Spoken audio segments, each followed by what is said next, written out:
Three, two, one. monkey bars.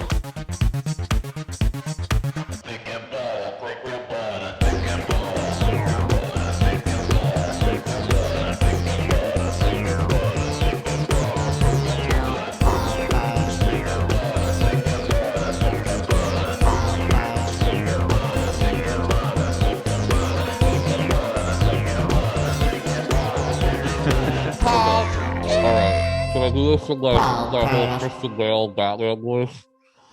yeah. Hello, we're talking about Rachel. Maybe. Call over Joker. All right. Hello, everybody. Welcome to the podcast, the Thicc Butter podcast. My name is Alex, My name is Jesse aka Thicc. and Butter.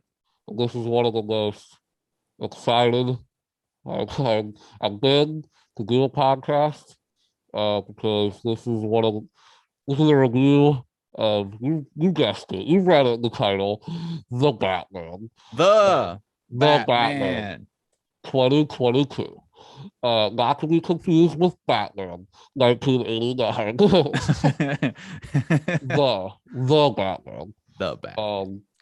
And yeah, this is one of our, I think I can speak for both of us that this is one of the most anticipated movies of 2022. Pretty damn anticipated. Up This was there pretty with damn Northman, anticipated. which comes out soon as well. Yeah. Oh man.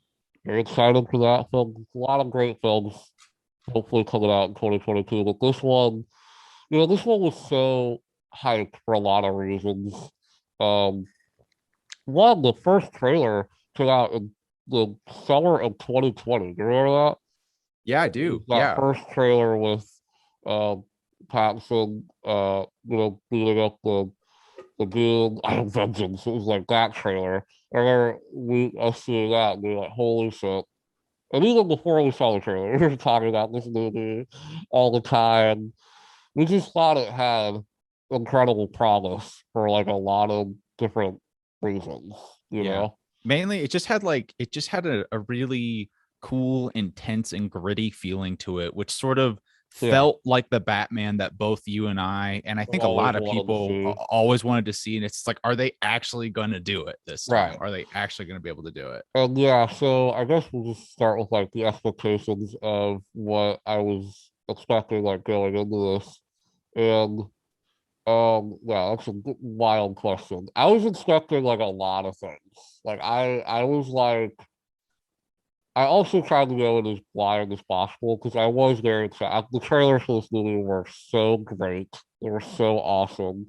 And it just like presented this like David Fincher vibe, this great action, Batman action. It looked great. It looked like everything I wanted a Batman movie to be. So I tried to, when I went into the theater finally, I was like, okay, lower the excitement, lower the just sit back and let's watch the movie and take it all in. Yeah. But I was expecting, um, like I also was directed by Matt Reeves, who I have liked every film he's directed. I've either liked or loved every film that he's made, and that's not that many. If you guys don't know, he remade the Let Me In. This is a great remake of this. I don't know their country, but Let the Right One In. This is a vampire movie. Fantastic vampire movie. Yeah, both of them were great in my opinion. And then he made Cloverfield. This is a film that I absolutely love. I think I might love it more than a lot of people. I really like that movie a lot. I think Cloverfield's smart. Genius too. Yeah. I really like that movie. And it's a genre of movie that I don't love too, like found footage films. And I think that film is directed amazingly. And he also made the two Apes movies, The Dawn of the Planet of the Apes and War for the Planet of the Apes, that I both think are some of the most creative and different blockbusters we've had like in recent memory. Both films I found to be very powerful and compelling. Haven't watched them in a while, um, but yeah, I mean, I was hoping great things because that. I love his films, you know. So, um, yeah, so I was expecting a lot. What were you expecting going in? Were Well, you like, initially when it first came out and I saw that trailer and I was excited about it, but immediately I was like, okay, calm your, don't stop yeah, imagining what it could be and expect just sort of like an action movie with some more cool down to earth action. Just expect that. Maybe some like cool uh, cinematography.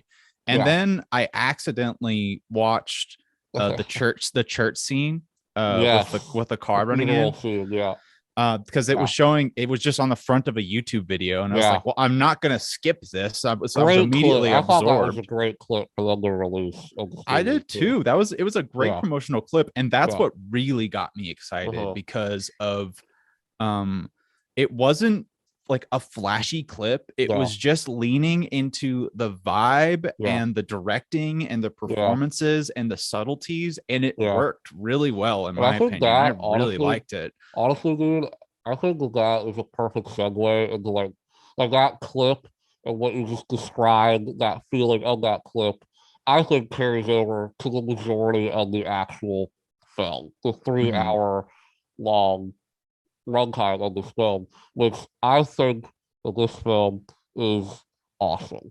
There are things about it that I think I've only seen it once, and I'm 100% gonna go see this again. And probably when it gets on Blu-ray, I'm gonna watch it more times. You know, this is easily one of my favorite Batman movies, by far. This is definitely my top three Batman films, for sure. Uh, and I think that there is so much to love about this movie, and there's so much that I want to talk about and want to talk about in terms of like a positive side, but also like some things that I think the film could have done better, um, and maybe will get resolved or whatever in the sequels, that they're planning on making. They're Yeah. planning on making a trilogy of films, but nah, man, I love it. I think that this film is awesome. Yeah. Yeah. What do you think? It totally nailed it was totally the movie that I was hoping it was going to be. It Yes, me totally nailed too. that. And I think in my sort of feeling of it is that I think the whole movie's great. The whole 3 hours, I think it's great. I Yeah, don't think there's like a point that's like this sucks or I hate that this was in here. yeah. I will say that like the first hour and a half to 2 hours is perfect. And then the last I hour is like kind of weaker to yes, me. I agree with you. I think that the film. I mean, that's so true, and I think like if just talking more broadly first about the film, and then we'll get like more nitty gritty about Mm-hmm. it. Mm-hmm. And I completely agree with you. Okay, first hour of this movie is beyond perfection, and I can Yeah, talk about it's it for really, the really good. setup of this movie is brilliant. I was Yeah. completely hooked. Like I haven't been hooked into a movie. Like not just because Batman's in it. It was so well directed, so well shot that I was real movie hooked. Like it wasn't like, it's a Batman movie, so I'm going to like be into it. It's fucking Batman, and I love Batman. Yeah. No, I was real movie invested in what was happening. And the setup for the characters and stuff. Just it being Batman takes it on this whole other level, Yeah. because it's That was very similar experience to and I how do I agree with felt. you that I think yeah, I would say, like time is kind of confused because like this film didn't feel like 3 hours to me. It more felt like Yeah, it two didn't hours to really. me. But yeah, the third act, I would say like maybe like the third act, I think it does lose steam. That being said, I think the character arcs and the way that the film ends and the arc, I think is actually quite brilliant. I think it's just the execution of I think the final scene, the final, climactic action scene, I think was not as exciting as maybe I would hope it to be.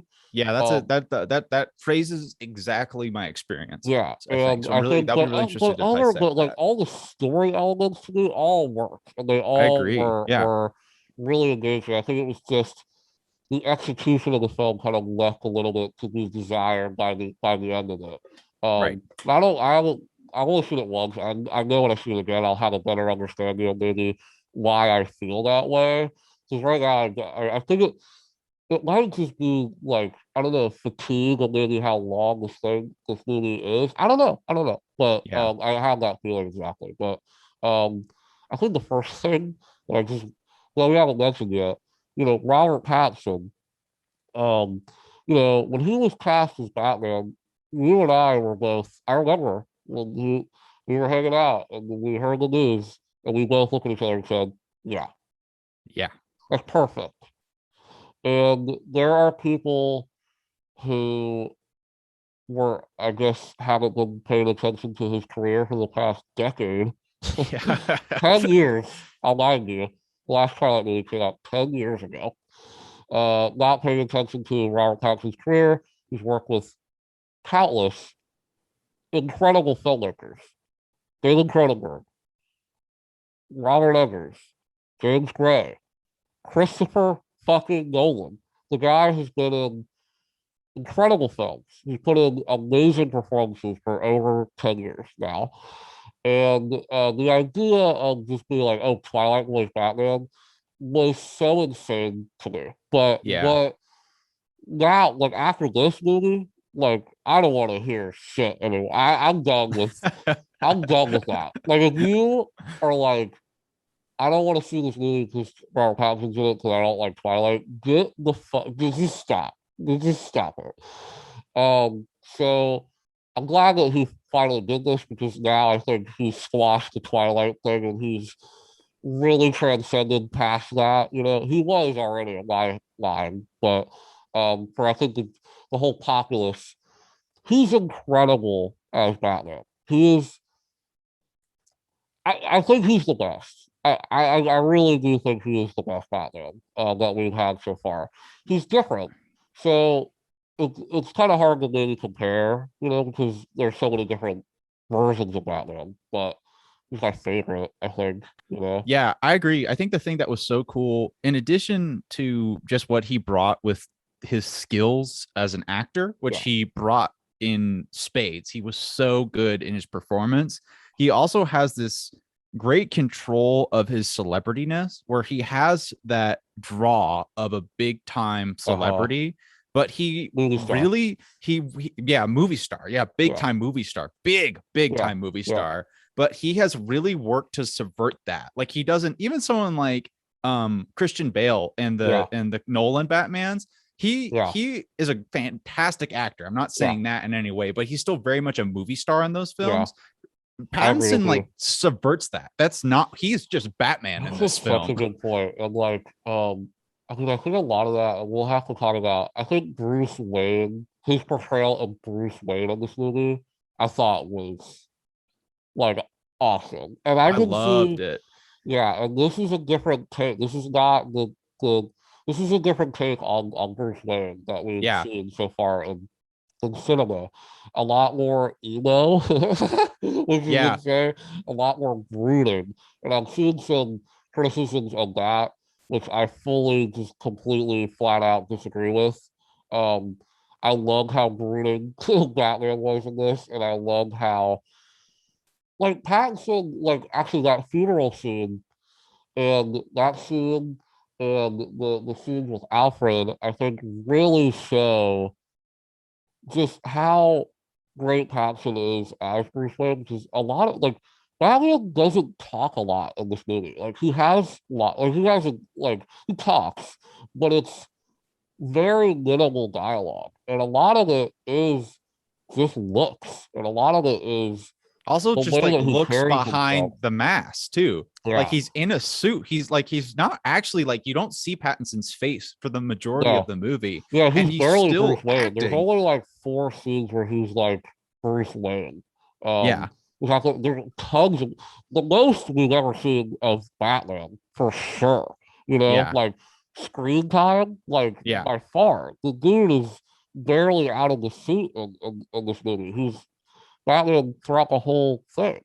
Um, but I think like just the character, like you can really feel the trauma and really feel, and feel is the word that I want to underline. Yeah. Feel. He's not like saying like there's no scene in this movie which I fucking loved. There's no scene in this movie where his the the parents are like Thomas and Martha Wayne got laid out, like, what happened to them. You know, it's not this scene where he's not pouring out his like heart of like why he feels this way. It's all through movement and all through cinema. Yeah. So, Yeah. Yeah. and that's what I really want to nail down in this fucking review. This is cinema. There are so many cinematic ass scenes in this movie that I think I read some reviewer, saw some reviewer say this, and I absolutely love this. And they talk about how this movie was concerned about presenting Batman in a way of like, why does he move the way he does, and why he, um, like, um, it really focuses on the sounds that Batman makes and like you really feel like that you're every time Batman is on the screen, you feel like that you're in the presence of Batman. And it's shown through the cinematic elements of this movie, like hearing his footsteps as he's approaching, you know, goons, him having like towered over the cops and the cops, when he walks into a room with all the cops, the presence is felt. I Yeah. can't really explain it. It's just the way that it was shot and lit and how Batman was lit in this movie. Like it it's the most cinematic we've ever seen Batman. Like I love the Nolan films. And I don't want to compare this to like the Nolan trilogy. That could be a whole podcast. But Yeah. like I love Christopher Nolan, the look of his movies, but this I just think is better. I just think the way that this film was lit and the way it presented, Batman himself was just the best I've ever seen him on the Yeah. screen. It's just the Batman I've always wanted to see, and so first off, I think Robert Pattinson and they nailed Batman. Batman is amazing in this, Yeah. Yeah. And I think in the way that you're saying it, the reason why I enjoyed it so much is how much it felt like how Batman should feel. Yeah. And I think the other thing I really also, I think you kind of said this in in kind of lauding Pattinson's performance, but the thing that I really liked about what they did with the character was they really emphasized what he has to sacrifice to be Batman and Yes. how Yeah. damaged and traumatized he is, Yeah. on the factor where I also don't really want to go into the comparing to Christopher Nolan like whole, but Yeah. I'll mention it to say like Yeah. the Christopher Nolan Batman is clearly like a superhuman superhero. He Yeah. always wins. He gets everything right. Yeah. He's Right. superhuman. But and he's great as Bruce Wayne. He Yeah. has everything. He does everything perfectly.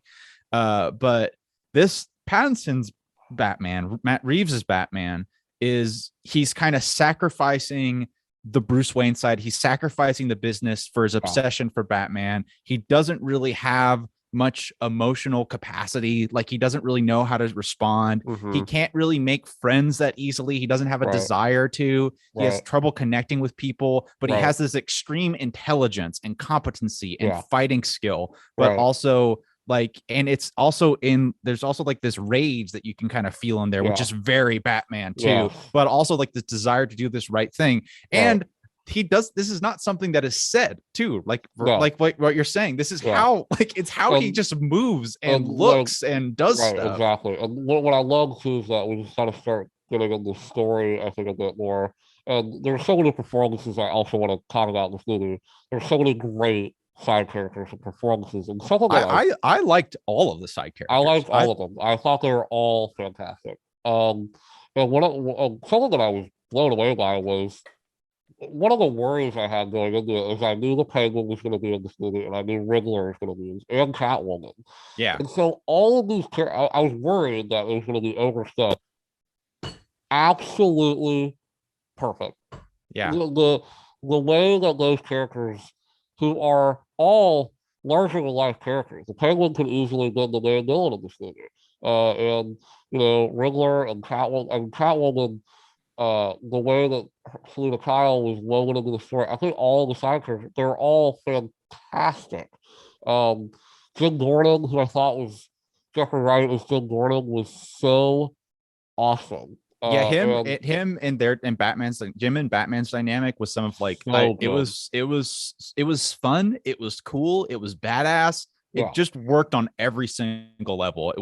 That was definitely my favorite Yes. filmic depiction Yeah. of the I Jim Gordon and agree. I Batman completely dynamic. agree. And I love Gary Oldman, as Jim Gordon, but I think Jeffrey Wright, his portrayal is just, I love it. I think it's very unique and cool. And I can't wait to see I think they just scratched the surface with that character. I think like He's as such the a good films go character. on, yeah, he's amazing. So as the films go on, I think we're just gonna get more and more with him and more deep. But yeah, so I think I wanted to also mention like kind of start getting into like the story of this film.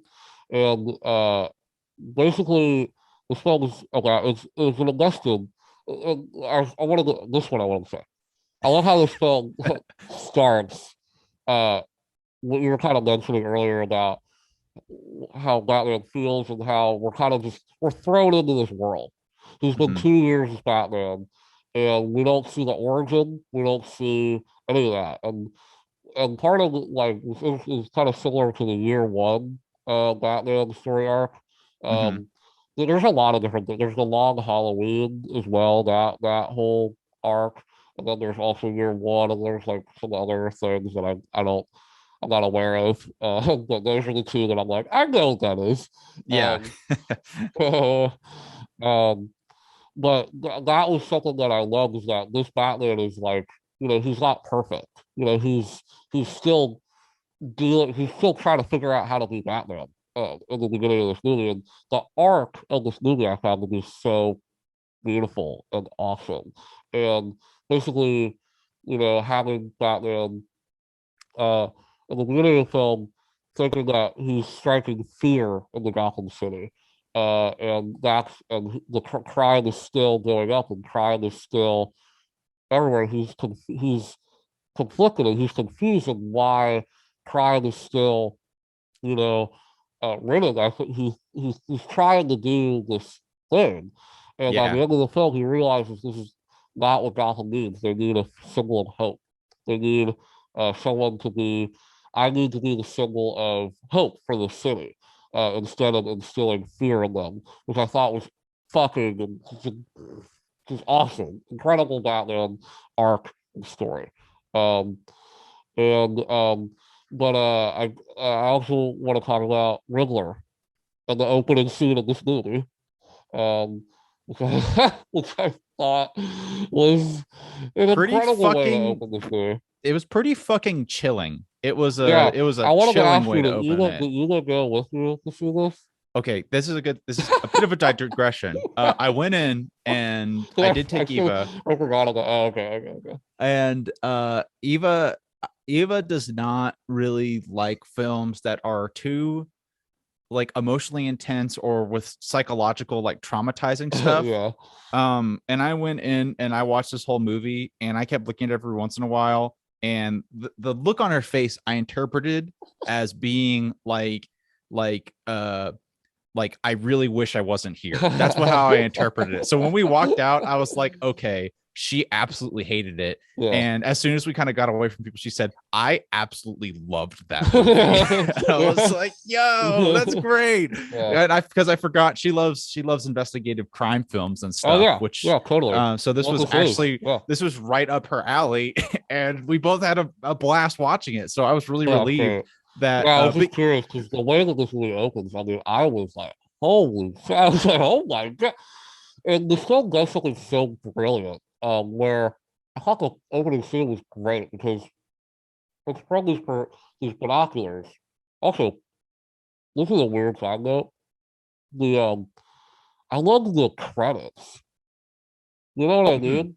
Like at the They were beginning. so um sparse. Like there was just like there was no fancy the Batman, you know? It was just like uh and the font was incredible. It was like it looked like this is so nerdy, but it looked like a comic book. It looked like a noir, you know, like it just had that feeling and it was just like, you know, Warner Brothers presents the Batman. Just like really quick cuts, and it wasn't like this dramatic opening title sequence that you would expect to see. Yeah, Because no, actually, already when the film started, I was like, okay, like this is different. This is a different vibe, you know, than I yeah, thought that it was gonna be. I noticed that too about how effective it was just from like the way that those titles Yeah, it's just open. how it Um, opened. which was what was so exciting initially about the trailer was that Right. there's like, are they actually going to do a Batman that's understated and about the subtleties instead of like it's Batman, the guy who's on your lunchbox, the Batman. Yeah. It's like they didn't it and that the titles like really kind of were they were that I got really excited by the titles too. I was like, Yeah. that's dope. That's how Yeah. it should be. That's great. Another thing, like the brilliant aspect too about the opening is it's just through this perspective of binoculars, and you hear Yeah. this like this breathing, which I thought was incredible. What they did with that, the sound with Riddler and shit. But like when I was watching it, I thought it was from Batman's perspective. Hmm. I thought that this was Bruce Wayne or something, and you know. Shot of like the mayor, you know, seeing watching the news in Gotham City, hearing about the crime, and the Riddler is just in the Right back, you there. know, Yeah. and you Yeah. see his white, the reflection of the TV off his glasses. I was Yeah. like, oh shit! I was like, oh my god, this is disturbing, you know, like that's scary. And that first kill was dark and it set the Yeah. tone, you know. And I thought it was just a perfect tone setter. And just look on the Riddler, I guess we talk about the Riddler and his interpretation of I thought it was such a brilliant way to take that character, like in a grounded world like this. Yeah. Which is like a genius way to take the character. Make him basically the Zodiac killer, you know? I know. Yeah, I that like totally blew me away because as soon as I saw it, I was like, of course that's Yeah, what you're right. supposed Yeah, to I do. have. You just Yeah, make yeah, it yeah, like it's just because essentially he's like the serial killer in Seven, but he's right. the Riddler. And it's Yeah, like that's so smart. It's right. so It simple. is Is very it you don't smart. have to do any crazy special Yeah, effects or anything. Just do what has fucking worked before, yeah, make it a crazy yeah. fucking serial killer. And I love It's his perfect. costume too. Yeah. And his costume was like homemade. You know, it's like this trench coat, and it was like this like he had like tape around his Yeah, head, and like and you mentioned the sound design, and I thought that was a really cool factor of him, like on his calls and stuff, because you heard like the sound of breathing. his costume, Yeah, like right. Yeah, squelching and like yeah, and yeah, moving around and stuff, yeah, and then the breaths. It was that really add to how creepy and unsettling and yeah. effective he was. Yeah, and Paul Dano, who I absolutely love, one of the most underrated actors, I feel. He's incredible. I love He's his crazy portrayal. good. I love it was the perfect amount of creepy, kind of funny in some way, and just crazy. And also Uh, vulnerable too. Like vulnerable. he was always Yeah. also like had this childish Especially insecurity about in him. that you know, one of the best scenes in my opinion, the Arkham scene with Batman and the Riddler. That's where Paul Dano really got to like show, you know, like show up, you know. Um and he's great. I love his portrayal. And like it gets me really excited because of um the future and like what Matt Reeves is gonna do with kind of other Batman villains. Because I thought that this was a really genius way to take the character. Yeah. Um and then so we get the first Batman sequence, which I told you before you saw this. I think all I told you was from the first Batman sequence. I gave myself up to the movie. I'm like, you can do whatever the fuck you want. Like I'm in. I'm Yeah. here. I'm in. I can't wait. Okay, so I guess people are calling this the fear sequence, um, where the film starts with this narration of Bruce Wayne basically talking about Gotham and talking about what he does and talking about um the crime in Gotham and how he instills fear in people. And this sequence is so well shot, so well directed. Like him, dude, I'm getting chills just thinking about it.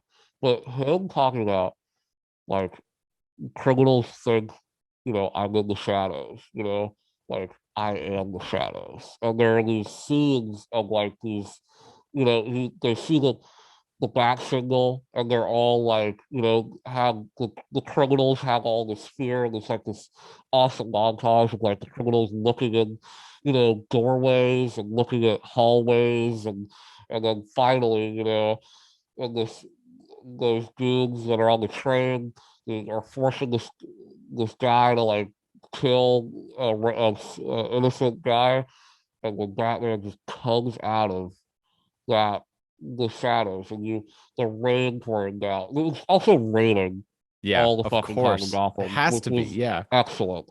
Um, and just the sound, dude, when he's walking, and just like you just feel it. You just feel the fear, and just that takedown sequence.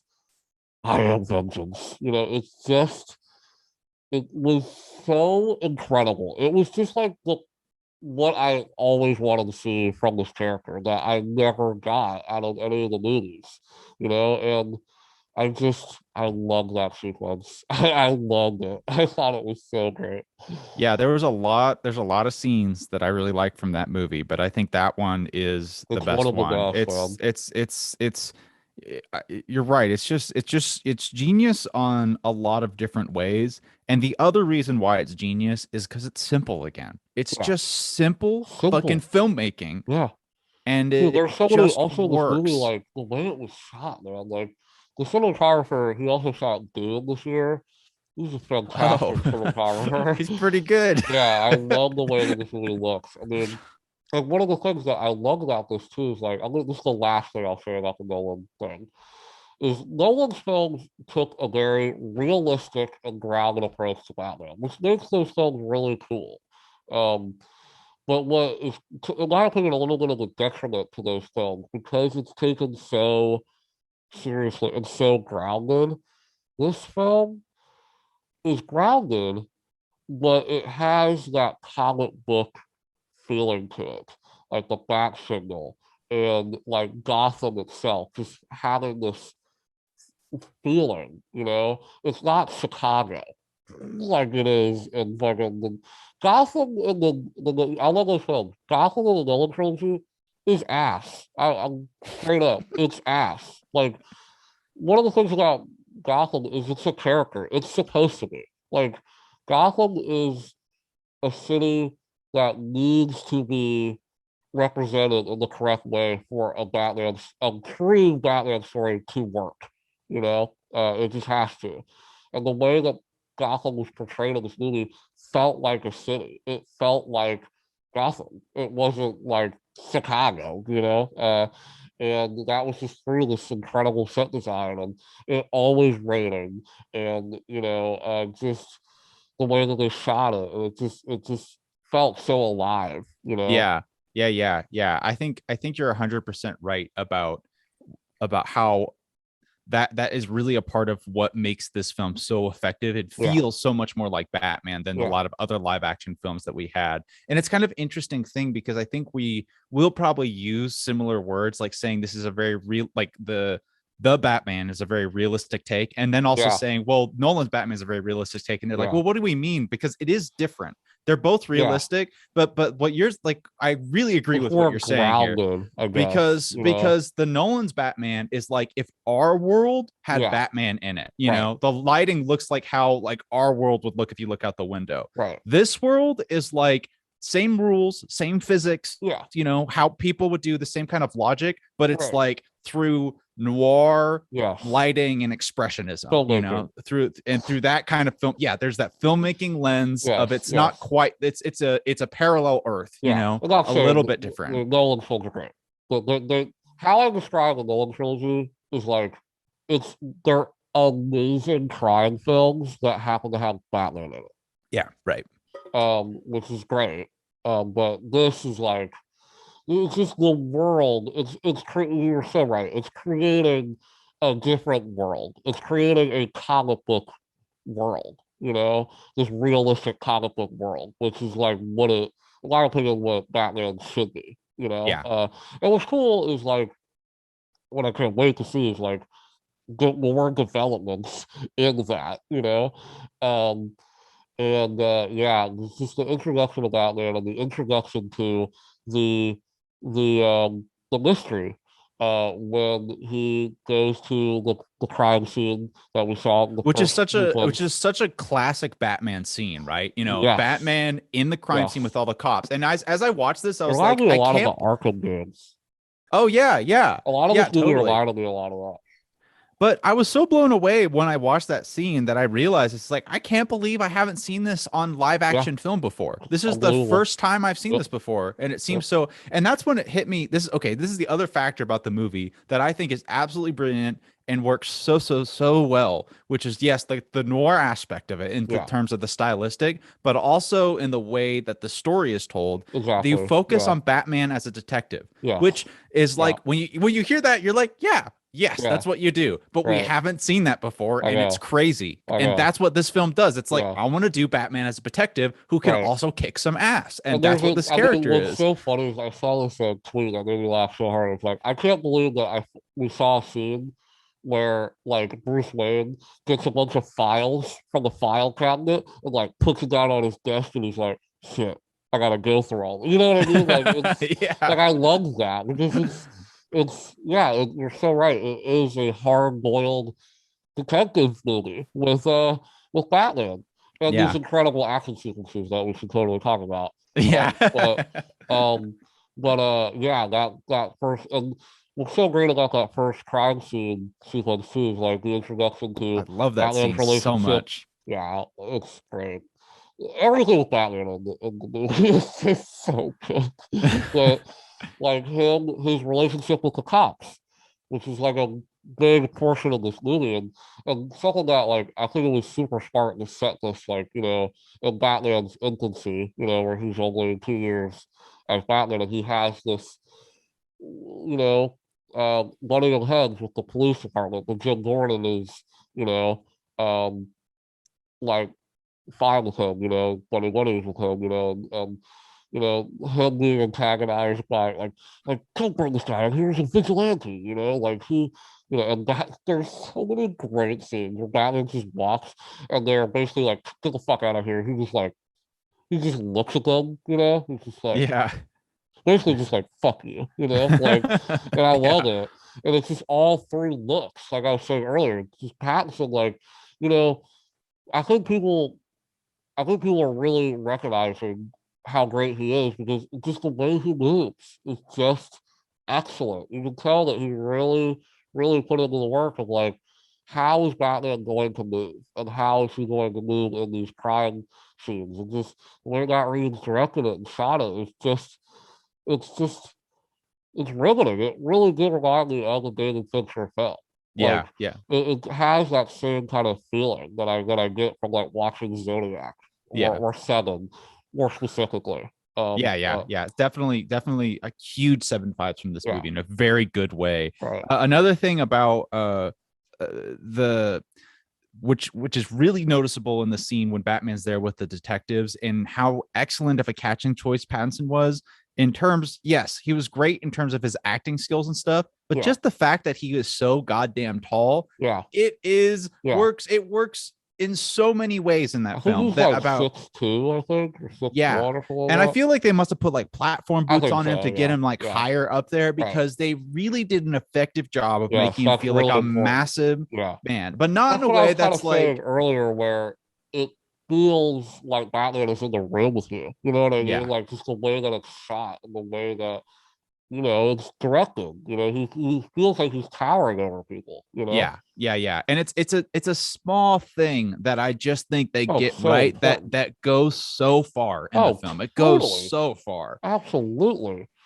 And he gets the first clue, the Riddler, the you know, I forget what the first clue is, but you know, he lies. What does a liar do when he's dead? He lies still. That's what it is. So good. And that sets them on this, you know, clues and chase, you know, I'm tracking down the Riddler. And I saw this movie a while ago, but how is the Penguin introduced again? It's like he has to go, he wants to talk to somebody, right, at that night, or he suspects that the Penguin knows something about Riddler, right, or connected to him, right? Right. Yeah. So, I think I can't remember specific sequences of events, but they kind of go through this a bit. This is this is my favorite part of the movie, is when they kind of go through this very classic, the classic noir structure, like this whole first part when they're kind of going through it. I was thinking that too. I was like, dude, this really is, I mean, like a noir. It was not a joke. And it's not a marketing ploy. It's like, no, this is a noir. And it has a pattern that is like, it's deliciously repetitive, you know, because he like Batman finds a clue. Batman goes to the Batcave. He talks to some friends. Then Batman talks with Jim Gordon. Then Batman goes and he fucks some shit up. And then he's like, all right, I learned a little bit more information. Then he goes to Alfred, and Alfred's like, what are you doing? And then we have like a scene of him in the Batcave. I love like the Batcave stuff. I love how they did that. I love the Batman. Because it was like they almost had the same shot every time you went to the Batcave, which is like that's how it should be. You should have like these spectacular, but it's like, no, it's perfect, dude. Just one shot, him at his workstation, he's just doing work, and we just see that a couple times. The first time he goes to the Batcave, he's on a motorcycle and he like comes in. I was like, I fucking love this movie. And he walks in and there's like, it's that awesome like crane shot and bats are flying all around the back. I'm like, oh, dude, this is perfect, man. This is awesome. And it's not like this overly, I love how dirty it was and how like, you know, in its infancy. So like, it's just like a mess, you know? It's just like this gross bat infested mess of a Batcave, you know? I thought it was awesome. And I just remembered how he gets connected to Penguin, because the way that it happens is that that's like the next like major scene. That's the first nightclub scene. Where so they find the victim, and then through the victim they find that he was seeing this girl through the thumb drive, and on that picture where they see this man with the girl, Kyle, and you see the Penguin in that picture, and then that's why Batman's goes to this club, which is another big scene. I love that scene. I love that first nightclub scene. I loved him coming up, just knocking on the door. You know, this is like the shit that I love, because like usually you could have been like Batman would have snuck in, you know, and like did a grapple hook like down the shaft or something. No, he just walks into the door and just knocks on the fucking door. And the security guard's like, who the fuck are you? He's like, better leave or I'm gonna, you know, he says something like something about blood or something. I'm gonna I think he says he says something like, I want to see Penguin, and then they say like, we're gonna like make you bloody, and it's like you're the ones who are gonna be bloody. Well, no, he goes, I remember this line. He goes, your blood or my blood. Yeah, that's what it is. I was like, I looked at my blood and I was like, yeah, this is good. It's like perfect. Your blood or mine. And that scene too is also that him beating that up becomes like this motif throughout the film, which is also Yeah, I so love that. wonderful Yeah, I love that. because he goes to this nightclub a couple of times. It's a very important Yeah, location on yeah, the film, and he goes there and you see him as he's Batman the first time, then he goes there as Bruce Wayne, which yeah. is a great And they just let contrast. him in. It's like, They oh, just Bruce let him Wayne, let in. him in. Oh, and just like mentioning sort of like how effective Matt Reeves was at directing those scenes, using that repetition as an Yeah, example. The first time he goes in as Batman, they go in, they're like, "Oh, I know who you are. We're not letting you in. Get out of here, freak." And then he like busts his way in, and everyone's really intimidated by him. right. And then Bruce Wayne comes in there, and the intimidation is on a similar level, but Uh-huh. completely different. Yeah, And right. it's so well done because Yeah, again, it's not like, "Oh, you're Bruce Wayne, of course." Come. It yeah, was like looks. It was all in looks and the yes, way people yeah, acted. The right. same people, mind you. It's not like a Yeah, different group of people looking at him. right. It's the same people that we saw look at Batman, Yeah, but look at them in a different way, which right. is that's movie making. That's Yeah, what you do yeah. with movies. That's what No, you yeah, can do with movies, and yeah. I think it's one of my favorite pieces of the film. Just that repetition. Incredibly well directed film. You know, it was So, clear that he has had such a vision for this movie. You know, like it's mhm, clear that he knew exactly how he what he wanted was, this movie to feel. You know, yeah, yeah. So, anyways, back to this first nightclub yeah, scene, right? When yeah. he goes So up to see he Penguin. starts beating up this guy. I never thought I was going to see a scene where Batman walks into a nightclub with like dubstep music playing and beating up a bunch of dudes. And we get the introduction to Colin Farrell as the Penguin, I did which not recognize him. I I didn't love know it was Colin him. Farrell. He's one of my favorite actors. Dude, I didn't even, I knew it was him, and I was like, what? Like, I couldn't even, first of all, he doesn't even look, it's the voice. And I was like, what the fuck? I mean, it's, I couldn't believe it. It's not, what was cool is like, it's not one of these like Jared Leto fucking fat suit performances where like it's distracting. Like he's so awesome as the Penguin, and like I just didn't see Colin Farrell like at all, like not even like a little bit. I saw the Penguin, um, and like usually some of Yeah, these dude. characters like part of the Jared Leto. I fucking hate that guy, so I'm gonna keep making fun of him.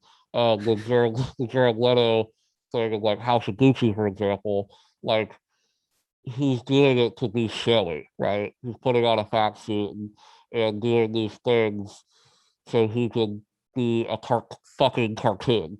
Yeah. What Colin Farrell's doing is that Colin Farrell's is an incredible actor. He's put in amazing work over the years. And he's not a movie star. He's not like a giant movie star. Um, and like it's one of those things that I saw this and I was like, oh yeah, so he was perfect for this role. You know, like they cast him because of the voice that he had, the way that like he carried himself. Just the makeup was just part of it. You know, it's not he wasn't doing the makeup just to like do makeup like that. You know, it was like it was a character that he was playing, and the makeup was needed. You know, um, and I loved the Penguin. I thought he was like perfectly like Yeah. just New York is shit, you know? Like just, I loved it. I thought he was so excellent. I agree. And I think at some point I knew he was the Penguin, but I had forgotten about it. Yeah, And I just found out today when I was doing some more research yeah, and prep, and it really blew my mind yeah. because of what you just how you just said, how Colin Farrell's not there. No, It it's is not just the him. Penguin, Yeah, which is a really awesome thing. That's yeah. a really good thing, I I think, couldn't because believe the voice that was coming out of him. I was like, yeah. what? I legit thought they just got some fat no-name Yeah, guy who right, was just right. perfect. And I Yeah, was like, I didn't, it's like, who is this guy? He's so good. yeah. I He's so know. good. Because I It's forgot, I crazy, didn't know it man. was Colin Farrell. And Yeah, it's it nuts. blows my mind that Yeah, it was so good. It yeah. It was was it was incredible. really so good. And again, And I love another him in this movie. His portrayal, like his character in the movie, is so great, and so Penguin's a awesome. character that can be and has been just over the top and ridiculous. And I listen. I love Danny DeVito in that movie. Yeah, right. I love Batman Returns. I think Batman Returns is fucking awesome. That's when Tim Burton ripped. That was the 90s, and Tim Burton was just sick. Yeah. So that movie's, yes, yes, you're right. Yeah, he's like eating fish and shit. And he has like penguin hands, and he's like eating, yeah, it's great. But yes, but very over the top. Yeah. but this version is like it's all about the subtlety, it's Right. all about the subtlety and about like And he is still the penguin though. He still has like for that over the top, sure, nature to him, which is for great. sure. Yeah. It's like the perfect amount of like cartoonish thing that he should be. He's a cartoonish long boss, that's what he is, So and like what's exciting is that it's it it's almost, this movie felt like a setup for him, almost Oh that yeah, character, totally. which is great because like Paul Farrell was so great in this as the character that, yeah, give me more, man, like because he's barely in this movie, and I wouldn't want that amazing performance and this amazing character that he created to go to waste. Yeah. I want to see more of that. But it's also which is perfect, which is exactly what you would want. And the Yeah, mistake that these other films, which is what we were worried about in the beginning about them having multiple villains, that it would be right, oversaturated with this. It's like, no, he made the decision to give the time that was necessary to the Riddler, right. tease the Penguin, and make it feel like a connected And universe. So you what's set cool is up the next film, the penguin but is it's like not too important much. to the story too. Like Yes, it's a setup, yes. and I mean the penguin is like who's the reason, the probably the best action set piece in this movie is with the penguin. The car chase between Penguin Oh, and Batman so is good. unbelievable. I don't know how they shot that. It looked incredible. The decision to where they put the cameras on the cars, and just one of the coolest chases I've ever How seen. much of that was practical? Was that like I Nolan don't know. practical? Where they, because I don't It think that they seemed could pretty have done it. practical, but How could they have crashed those two semi safely? I don't understand how they could have Jesse, done that. I it's crazy. There should be an Academy Award for stunt Yeah. people. I after reading this Matt Max book, I was like, these people are insane. These people Yeah. are nuts. Like Yeah. they do this real shit, and it's nuts. And if it's practical, I'm blown away. If it's CGI, I'm still blown away because it Still looks looks great. so Yeah, good. looks It looks awesome. so Yeah, good. right. Um, yeah, and then like during that nightclub scene, we're introduced to Selena Kyle, who has been portrayed in a number of Batman things and non-Batman related things. Michelle Pfeiffer and Batman Returns, and Hathaway and The Dark Knight Rises, and Halle Berry and the infamous Catwoman, which is one of the most god awful movies ever created. And Zoe Kravitz who plays Selena in this movie, and I thought she was great. I thought she Yeah. killed it.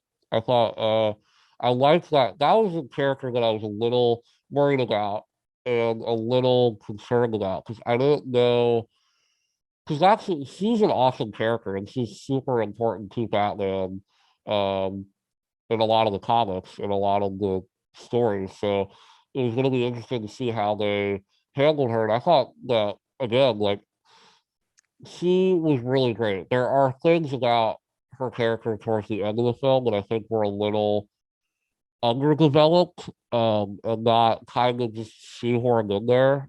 Yeah. But I think for the most part, I thought she was great. And I her would say season of the movie was fantastic. my piece on Catwoman is that I thought the character was absolutely Yeah, I love Zoe awesome, Kravitz. I think but I she's an thought incredible actress. She's great. the love story was just thrown in there and was like really took me out of it. I That think they like were the love story for me, like I saw because that's part of Catwoman and Batman is that yeah. they do, I knew it but was gonna happen, but I was yeah, really hoping they wouldn't do it, or they would yeah. at least wait till the second film if they're gonna make a I second think like film. they tried to like develop it, and like it just like part of me thought why they would be attracted to each other because of they're both traumatized people and the way that and what they're doing, they share um this bond of like vigilantism and things like that. But I think like it's not that the romance like that it was bad, like that it was shoehorned. It just wasn't developed enough for me to like care about the romance. Yeah. I And hear so in that way, it I felt thrown in. I think it was. I think maybe not thrown in isn't the right word, but rushed is Yeah, better rush. because Yeah, right, they clearly have a bond and a relationship. That's why she's great in this right, film. She's not right, just like a cool character or someone like a cameo or something like that. Oh, right. there's Catwoman. She's again significant to the plot, Yeah, and they have a relationship in the film, yeah, and it's right. cool. And Yeah, I felt like rushing it to be like to rushing it to like the kissing and be sort of right, like right. sexual Romantic. so Yeah, soon right, romantic was right. just too soon. It's like Yeah, if I they can agree left with you. the ending of that movie as friends and Yeah, started the relationship in Batman 2, which they were going to yeah, make, and it's like that would have been yeah, perfect. It's right. like I just agree with wait you. and it would have been better.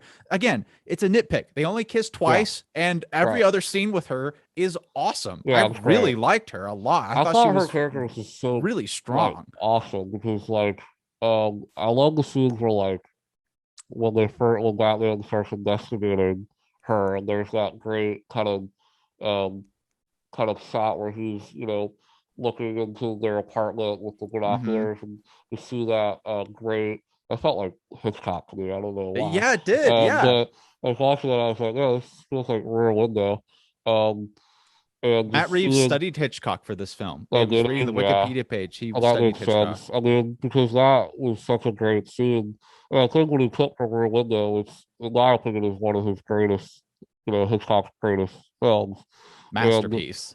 And like the thing about that film that I love and what that scene is that you see her whole life, in just that in that one shot of them living their lives in the window, which is total Rear Window, which like you get one of the genius things about that movie is that as Jimmy Stewart is looking in all the windows, throughout the film, you know each of the couples and you know who lives in each one of the apartments, and you almost like know the characters, and you know the characters, but then there's like this mystery element, obviously, kind of like Rear Window, but I just thought that it invoked that in Yeah. more ways than just the look of it, And also another very Hitchcock thing about that is the utility of the scene. It's not just a Hmm. cool visual shot. It's also, and like what you're saying, the storytelling for Right, Selena, but also like it was a reveal for the overarching story, right, right. where like you saw that the guy who was murdered, like the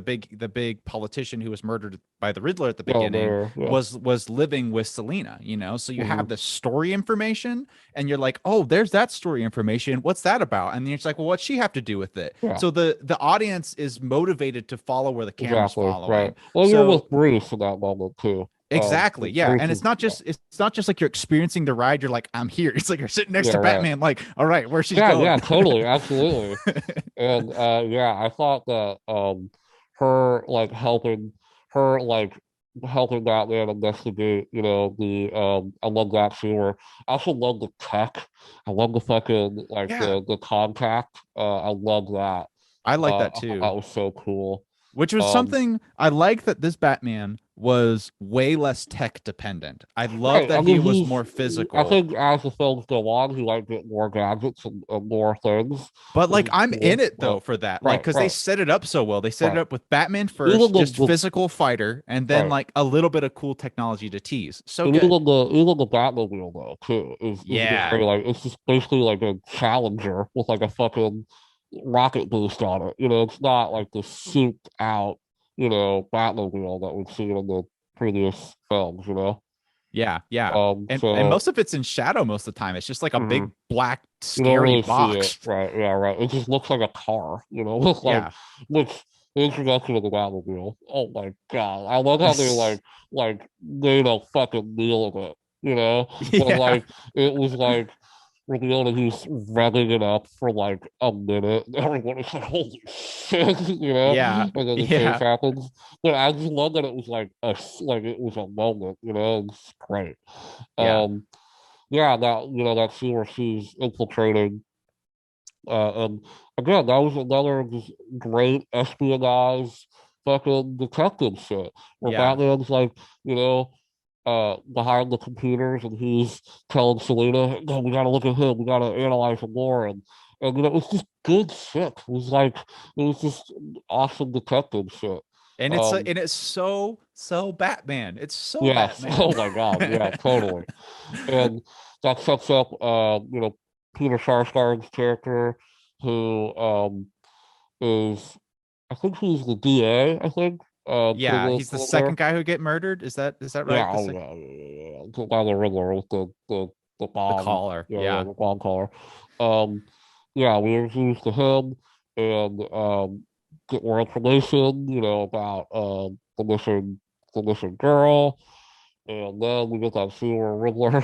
Oh yeah, we also are introduced to Carmine Falcone, John Turturro's character. He was really Um, good. He was he's very good. awesome.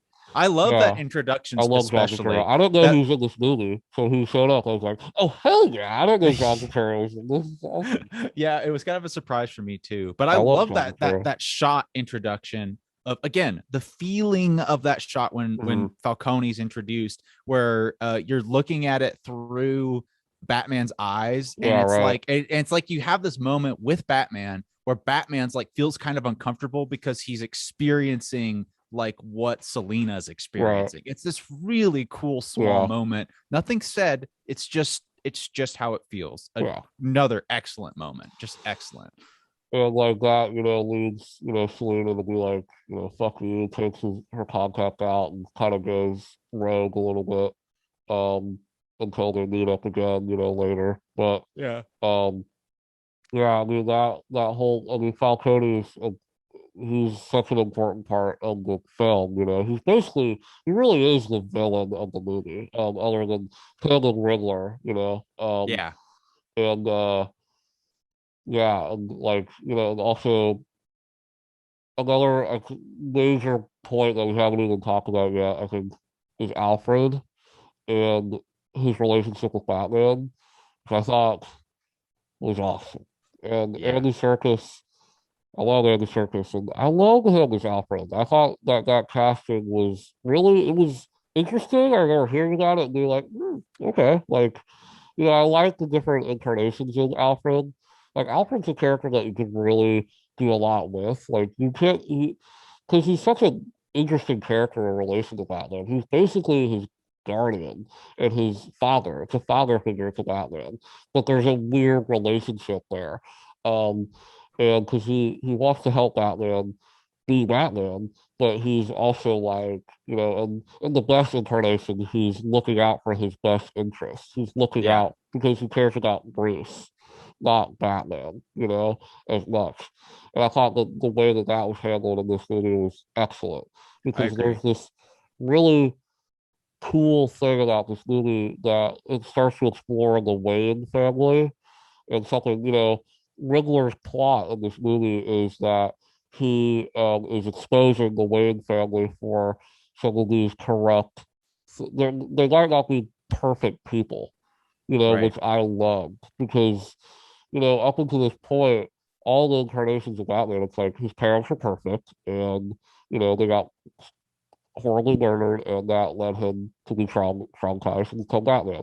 But this movie introduces this cool idea of what if they weren't great people, And in one of the best scenes in the movie, um, I love this scene when Alfred gets targeted by the Riddler and ends up in the hospital. And there's this scene, and to me, this scene really got to the heart of what this Batman is about. And I'm getting chills just thinking about it. So he goes and talks to Alfred, um, and basically Alfred tells him like, you know, basically your dad was, don't worry about your dad, don't worry about that, like I mean, just basically you do you, man, and Bruce says something like he has this monologue where he talks about fear, and he talks about um, the fear of losing somebody. This is one of the things that makes Batman a crazy person. At the end of the day, is that Batman has this monologue where he talks about I don't want to have the fear of losing someone. which is Yeah. crazy because that's something that everybody deals with. Every human person on this planet. Yeah, I have a fear of losing somebody that I love in my life.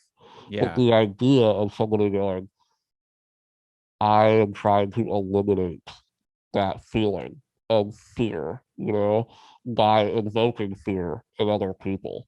And that was incredible. I've never seen that portrayed so well in a movie before, Yeah. because That's pretty that fucking cool. really is, because what you were saying earlier too about the other incarnations of Batman is that sometimes they don't get the Batman is insane.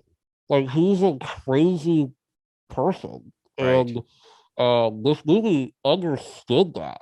They're not like making fun of him or like, look at this crazy guy or whatever. It's just like, no, this dude is like, he has a screw loose. Like, this isn't like a normal fucking thing for somebody to do, to Yeah. take their trauma and be like, I'm gonna dress up as a bat. And, that's a strange thing for someone to do. And just that angle of like, I fear is like my enemy, and I just need to eliminate it. It just was so, and just the way that Bob Pattinson like portrayed that was just like so awesome. He delivers this monologue in this brooding, like, you can feel the pain, which is just like incredible. That was my favorite Bruce Wayne scene by Yeah. far in the Yeah. movie. Yeah. Yeah. They do Absolutely they, love that. they do a really I think all of the actors in this films are really just so locked into the same wavelength. Yeah, They're just all just it in it. really could tell that they really liked the material, like they were really into the script, which is Yeah. like awesome. That's what you want when you make a movie like this, a Batman or a superhero or a IP movie. Have a good script for these actors to like chew on. Andy Yeah. Serkis kills that scene. He kills it. He's Yeah. awesome because there's something to actually grab onto emotionally. That's what actors need. Great Yeah. actors like that. And I think and it also does a really good job of removing from like it's a difficult thing to kind of describe, but it's that feeling of really being with the characters as opposed to the celebrities of the Right. actors, Yeah. Yeah. like you're really just there in the story. It's not like Yeah. you're displaying skill, like how good they are at Right. like this monologue or Yeah. this actor doing this, whatever it Yeah. is. It's Right. like Alfred is there with Right. Bruce Wayne Right. and they're having a hard moment Yeah. together. Right. And that scene is Yeah. that, it's nothing else. It's just Yeah. that. And it's done really well. It's that subtext. It's not something that's overspoken. It's not Yeah. overspoken, over monologues, Yeah. it's just enough to capture the subtext, the mood, the emotion, and to Right. then bring you in, get you into the right headspace to go into the next scene. Yeah. Exactly. Yeah. That's a great point. Um, I don't know, man. What else? I mean, there's so many incredible scenes that we could talk about that are Yeah. fantastic. Um, I also want to mention too that there's some people that are saying that there's some hilarious negative reviews of this movie on Rotten Tomatoes. Highly suggest checking it out. There's some actual negative reviews that are like interesting to read because they're good, but there are some reviews that are genuinely hilarious to read. So some of them are like, this movie's dark, depressing, kids won't like it, so don't see it. Um, So the what? fact that that person's a film critic, I just can't believe it.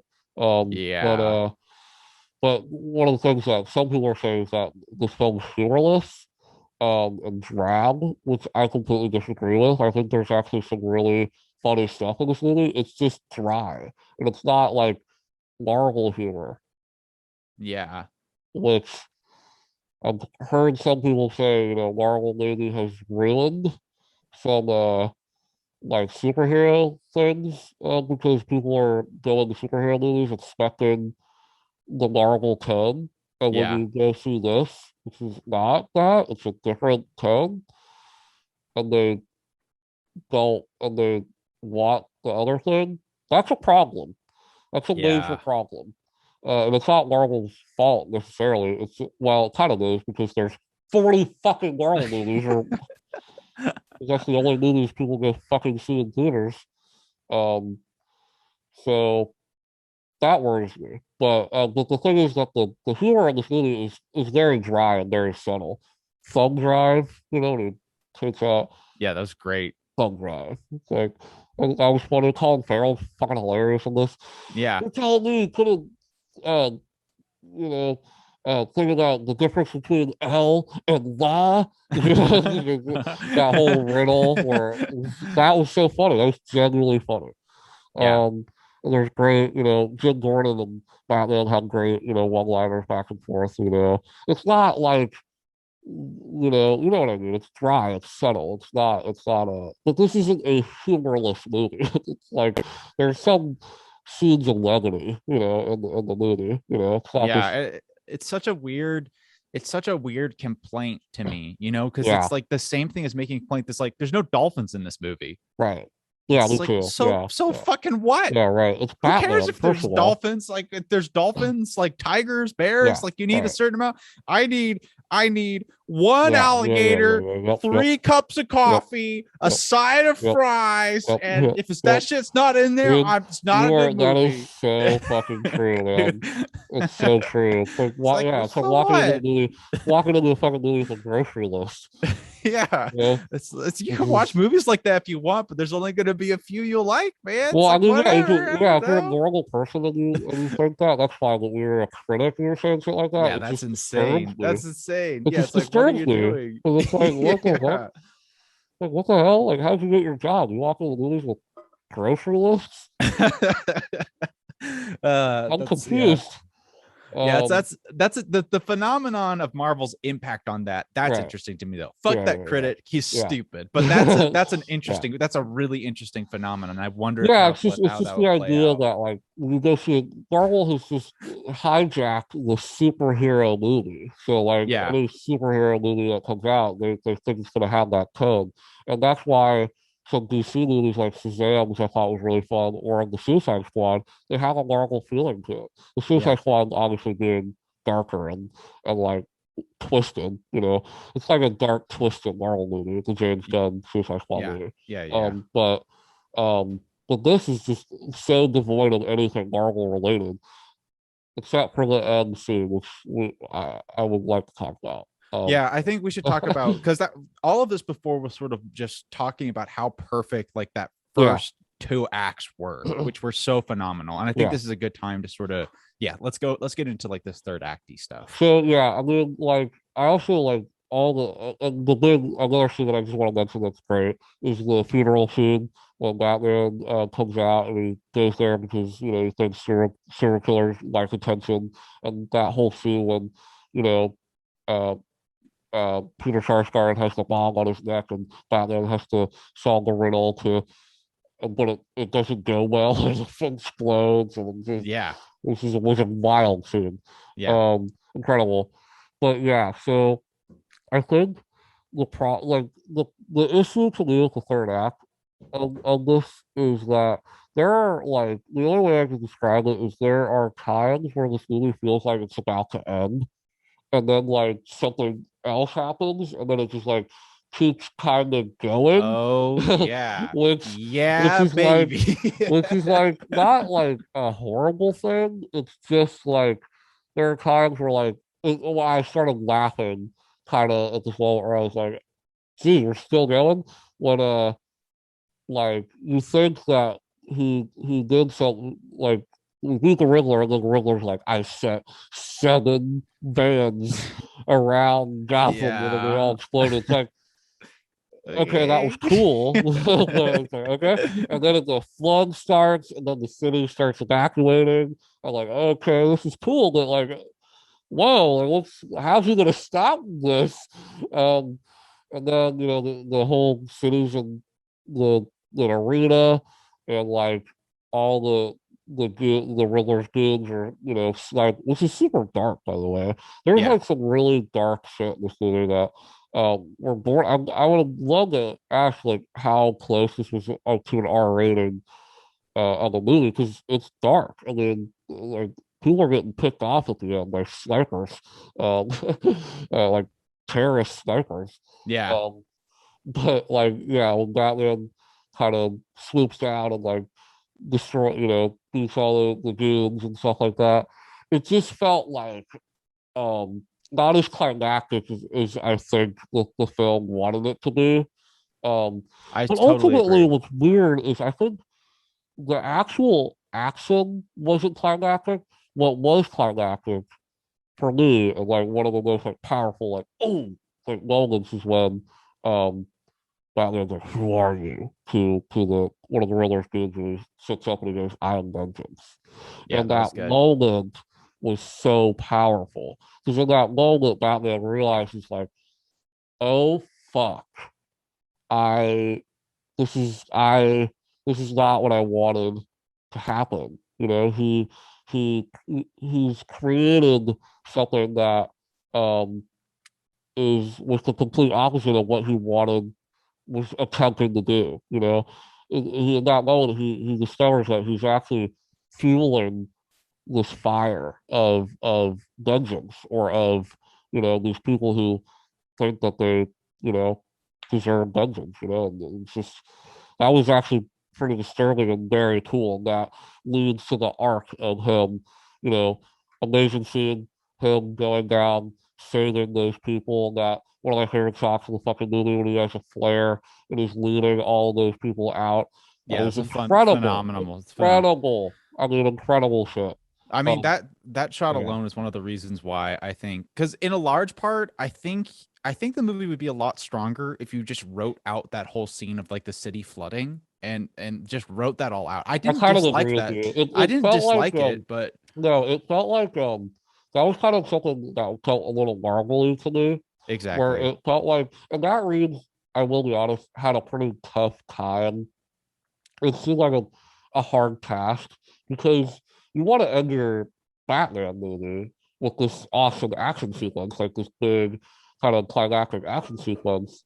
But the thing is that all the action in this movie is so um, grounded and real, and that fucking car chase is incredible. And it happens like halfway through the movie. That was like the best action scene by far.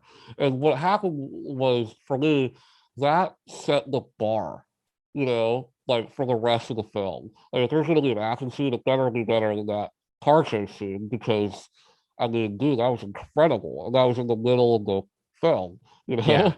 And so for that to kind of just be another like hand to hand combat thing where it was just like kind of this over the top nature of this like flooding, it was like it didn't feel uh so out of place in the movie, but it did feel like out of place. It felt like it was in like a different movie, you The know? thing, yeah, I totally agree. And I think the thing for me about why that moment didn't work is just kind of going back, rewinding for a bit in the film and talking, just getting a bigger perspective on the pacing that led up to Yeah. that point.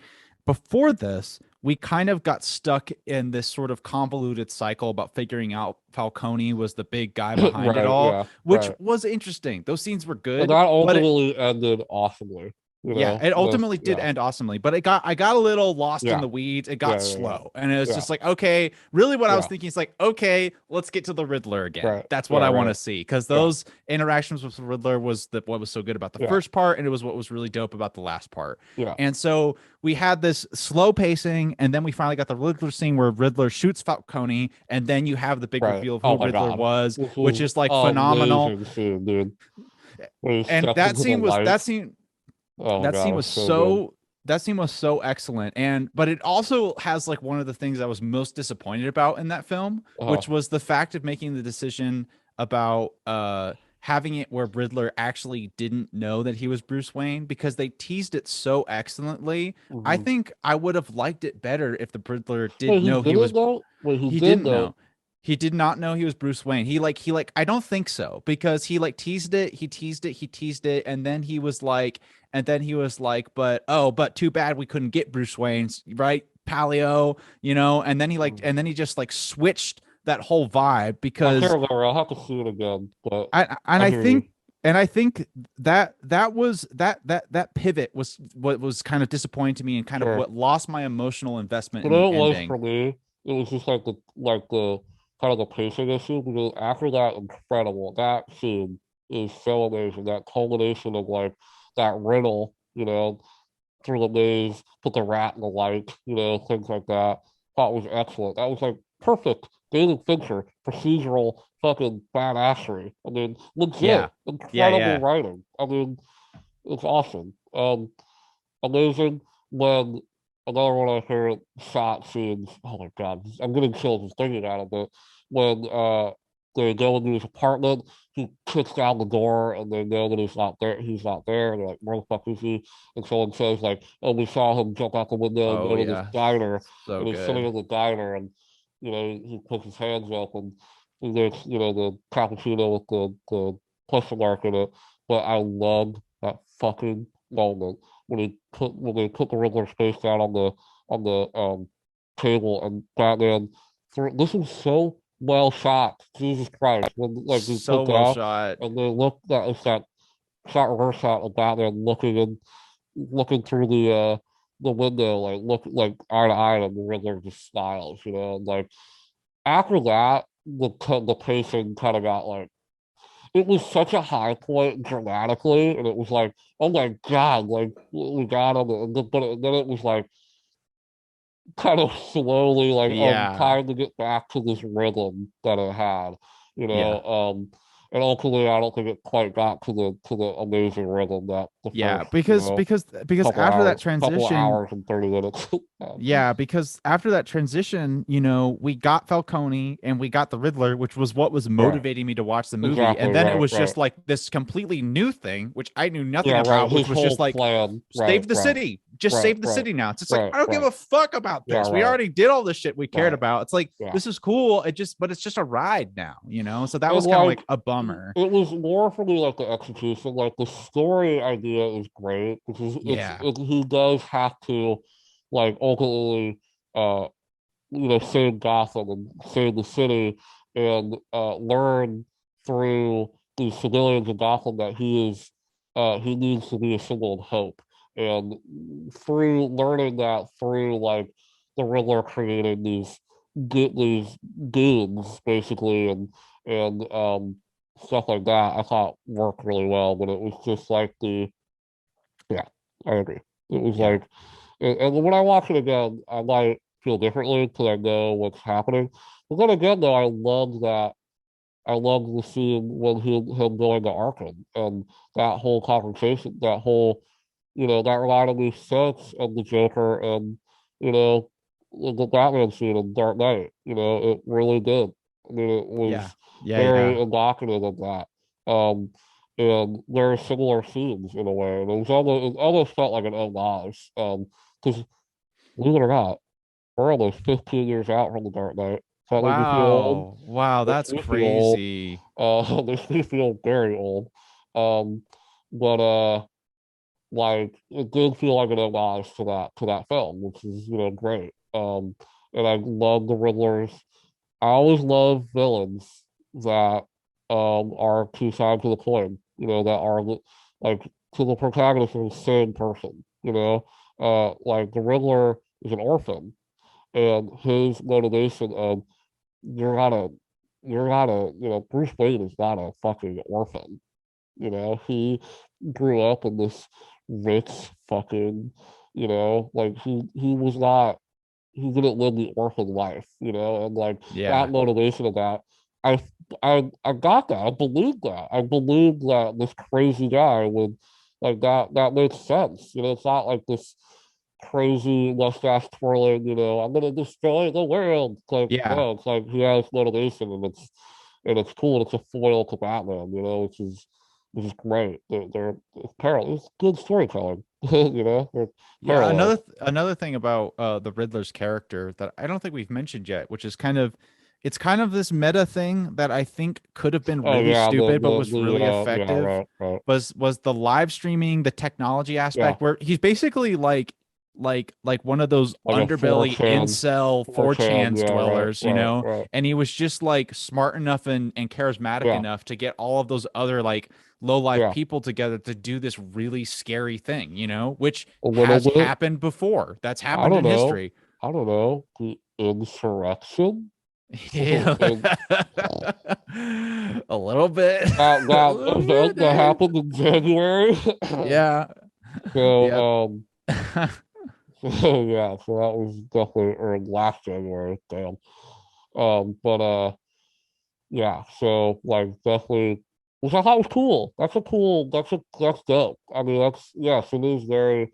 It does hit a little hard because it is a little bit too real. I would Yeah. have got like, oh, but it's cool and absolutely for dark and like eerie when it's uh when it's based in something that could happen in reality. I actually liked the way they incorporated. There's a couple of moments with technology. I'll bring The this up now. We're FaceTime. kind of on but the one moment was when the cops were like looking for Batman, and one of the guys had his phone as a flashlight. Do you Yeah. remember that? It was like, okay, I get it, but like just Had give a him a flashlight, flashlight. because Batman had one. Batman had a Yeah, cool flash. That was also like just shots of him with like a flashlight, just like walk. I was like, this is dope. Like yeah. this Batman with a flashlight, just like looking at clues and shit. I was like, yeah, this is good. Yeah, But but yeah, it's funny. also another Also, the kind of FaceTime thing was cool though. I like that. I thought that was great. Yeah, Yeah, honestly, which I usually and I does love not how work. like when you see they didn't really make a note of it, but in the set design of his apartment, you see that he, created it's a backdrop. He was doing all this Yeah, yeah. from his apartment, which I thought was really cool. Yeah, yeah, yeah. That's super. Yeah, I thought that was super cool. There was another moment. I couldn't tell if I misinterpreted this or something, but at the beginning of the film, there was when they played the Nirvana song, Something in the Oh Way. yeah, what do you think? What did you think of that? I love the choice of I the thought it song. was so cool. It was I, so interesting and different, and I love Nirvana, and I love yeah. that song. And I thought it was just a really cool choice to do that. Also, I was reading about this on the Wikipedia page, and Matt Reeves based Bruce Wayne off of Kurt Cobain, which is like that was cool and it was really Interesting. effective. Yeah. The That's thing cool. about that though is, do you remember at the end of that musical sequence where he's in the Batcave and he turns down the music like diegetically? Do you Oh, remember really? that? No, I There's a don't. shot. So I wait, kind so of there's a so in the world he's listening to Nirvana. Yeah, which I didn't That's like that as much. That took me out yeah. of it.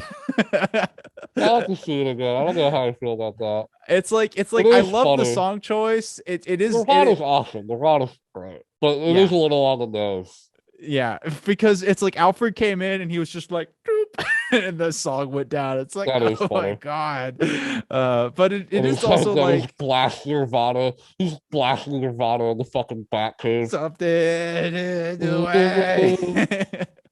That is really funny. I'm so There's part of me sad. that kind of loves that this Bruce Wayne is like a huge Nirvana fan. Yeah. Like I kind uh, of love that, but uh, it is kind of silly. I think when I watch it again, like it was at in that moment, I was like, It happens no, twice, but right? The song they yeah, play it twice. it comes back later. I think Yeah, that will be like a small thing that I'll come to really like. I I thought that can was see like myself such an coming back. interesting. Like that I think is a ballsy ass choice. Hmm. To play a song like that during a superhero movie like this. Um, I don't know. There was just something about that was like that really struck me where I was like, oh wow, like I don't know. It's interesting to choose Nirvana, Yeah, I agree. I think it's a brave choice for like Also Rip Kurt two Cobain. It's cool right. that Kurt Cobain is in a Batman movie. It's fucking Yeah. cool, man. There's His I think it's presence is still felt yeah, all these seriously. years later. It's brave because on one hand, you see a lot of films in the DC universe do it like try to bring in Yeah, pop but it's music more like, to like yeah. a disastrous degree, like where they're just horrible and really bad. Well, any And song, any big budget movie, they just have like they also do like original songs where it's like fucking pop music. right. But this, I didn't feel like that did not This felt like read a that way at all. stylistic choice. You know what I Yeah, mean? It felt like and a it and it was and I felt the same thing that you're talking about, where it like had like this impact on me. Was just like I can't really describe how this like is this is working. the feeling that I got. I felt like that song was in the script. Like Yeah. it was like this song plays. You know what I Yeah. mean? So it Yeah. wasn't Yeah. like the music supervisor being like, all right, can we put a song here? Oh, speaking of music, Michael Giacchino's Leather Lemon score is so kick fucking ass, dude. Yeah. Holy crap, it's so good. It's tight as That fuck. theme is incredible. Listen, I love Hans Zimmer, but goddamn, this is good, man. This is just sick, you know. Yeah, it's more visceral or It's something. more visceral, and It's it's like, but it does have that like that epic, that muscular like yeah. feeling to it when it does just feel, and that somber feeling too, which is just like great.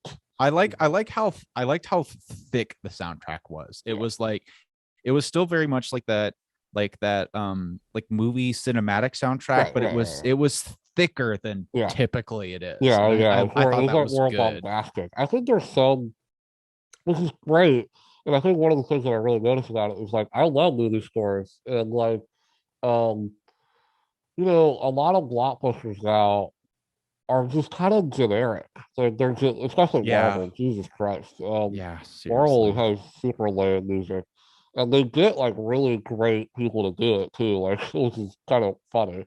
Although I did think Spider-Man: No Way Home was a great score, but more because it invoked like there are moments that had the Sam Raimi, the Danny Elfman score, as well as the. So I think I just felt more because I know that music, which kind of really shows how bad the Marvel music actually is. Because I Hmm. never feel the score in Marvel movies. Like when I heard that Danny Elfman score, I immediately my heart just like exploded just because You know that music. Yeah. well, it's better music.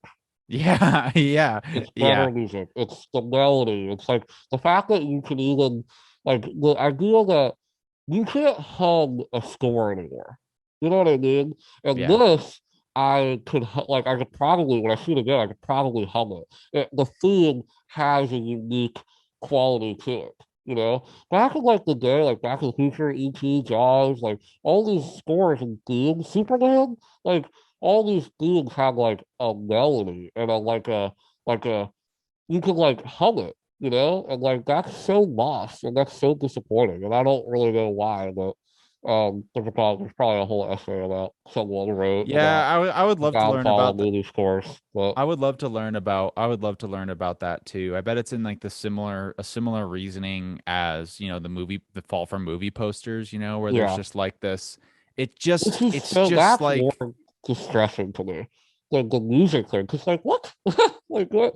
it's a Like huge part of the movie. It's yeah, such it's a so big part huge. of It's it. like why would you not want like I mean Pixar like still has great scores like you know the Up theme is incredible you know the Up and Ratatouille they have great music in their films. Disney's still kind of like making some good shit, um but like Marvel like just are like just and what sucks is like Marvel should be the fucking and yeah the Avengers theme I remember. Ba, ba, ba, ba. Like I know the Avengers theme, but that's it. Yeah. How cool would it be if each character had its own Mother Loving theme and Yeah. Yeah. whatever? Yeah. Like it's like Jesus. It just seems Yeah. like such a fucking no-brainer, you know. Yeah, and it sucks And too maybe they because do. It's just not good, and I don't yeah, remember it, you know. because like the music in Marvel films is the really sad thing is that if it was just like badly garbage poo poo music, then it Yeah, would be like, yeah, I don't like listening to this. We get something better. But the right. problem is that it's effective at making you feel a certain way. It's just Yeah, like invisible, you know, it just adds exactly. nothing besides give you like Yeah, sad or happy or triumphant which or is he won or fine. he lost. It's like, but that's it. It's so Well, it's fine, but superficial. like think about okay, dude, just think about the like here lose one time Back to the Future. Think about that first sequence when the fucking time machine is revealed. I mean, dude, I could picture I could hear the music in my head when I think of that scene. You know, Yeah. like Yeah. that's lost. You And I know, mean, with the Batman, I think a huge but I component could think of about the music and yeah, that chase scene when the I mean, the greatest shot maybe in cinematic fucking history when Batman walks out of the fucking The car with the flip, upside down from the Penguin's perspective. Yeah, The dude. scene going of that was awesome. It was Yeah. I could picture it. Yeah, and I think us talking about like this film having such a feeling sort of experience, which like subtext and picking up through Right. other information just besides exposition, a large part of that is the soundtrack doing some Yeah. hard work, Totally. And because also, like like the investigative scenes had this like really cool, like different type of music. It wasn't like this orchestral music. It felt like this like cool, like subtle, um, like textures going on. It was cool. yeah, I yeah, liked it a yeah. lot. So I think that's a it's an important thing to stick out because I really agree with you that I'm just not moved by nearly as many Yeah. soundtracks. And you really see the difference when like if you're just watching modern movies, you might not think it's like that works, what not a big deal. But then you go and watch one of those old films, like those old classic Right. 70s films, fucking Yeah. Star Wars, John Williams films. You're like, Goonies, dude, it's like Goonies and it feels fucking like I'm missing. I'm like not watching Gremlins. half the movie or something when Yeah, the I know. soundtrack isn't good. You're Yeah, I missing it. know. You lose so Indiana much. fucking Jones. I mean, Yeah, everything done dude. by John Williams. I Yeah. mean, like And it's those old movies also prove it's I think it's also partly because of this focus on visual effects and visual yeah, yeah. spectacularness, It's more about the visuals. Yeah, I because guess. a lot of times you could in the past when you didn't have such like complicated things that you could do, you Yeah, use the music to sort of supplement and help make things work where like the yeah. visuals might like miss it like say, well, Uh-huh. yeah, maybe this Yeah, looks I like a mean Jaws. floating That's a the whole float, idea yeah, behind yeah, Jaws, right? yeah, Yeah. yeah, maybe this shark looks like a a styrofoam shark in the water, A which it robot. looks like a robot, but like Yeah. you're going to be scared and Right. make it feel like a scary Yep. shark because of how intense the music is. So it's cool to see a movie. Yeah. Actually, that's something I want to mention too about how much I love this choice with Batman is that they used modern technology in a perfect way. Uh-huh. They made the world seamless where you didn't see any of like the behind the scene works. And I can't Yep. tell how much of this Yep. was CGI or not, but I Yep. would have believed it's 100% Yep. practical, Yep. and that I think a is an lot of it was, awesome. you I think know? that's an awesome thing. Yeah. Use tech, you make it just push film Yeah. forward, but bring it back to I mean, being filmmaking. that's why, I mean, not to like go on such a tangent, but I'm reading the book about that actually wrote. I mean, that's one of the reasons that movie is a fucking classic. Not that Mhm. it's phenomenal, but the the good and all that shit for real, and it shows, and that car chase, like I don't know what CGI was thought, but all I know is that it feels real and it Yeah. feels um I mean, that car flipping was that had to be real. They definitely flipped that car for sure. Like, there's no way, like that's not real. But um, yeah, she's great. But going back, like another thing that a criticism I had, and it's something that I really want to talk to you about, Oh yeah. um, is the end of the film. When the film's wrapping up, there's that great scene when between Catman and Catman, Catwoman Catwoman and Batman, and she says, she leaves and basically tells him like, you gotta be a hope for the city. I gotta be a hope for the city. Gotham needs me. I love his Batman voice, by the way. I thought it was perfect. Yeah. Because Christian Bale, I'm gonna be honest, I love it, but mostly because it's corny as shit. I love it. It's like it's so insane.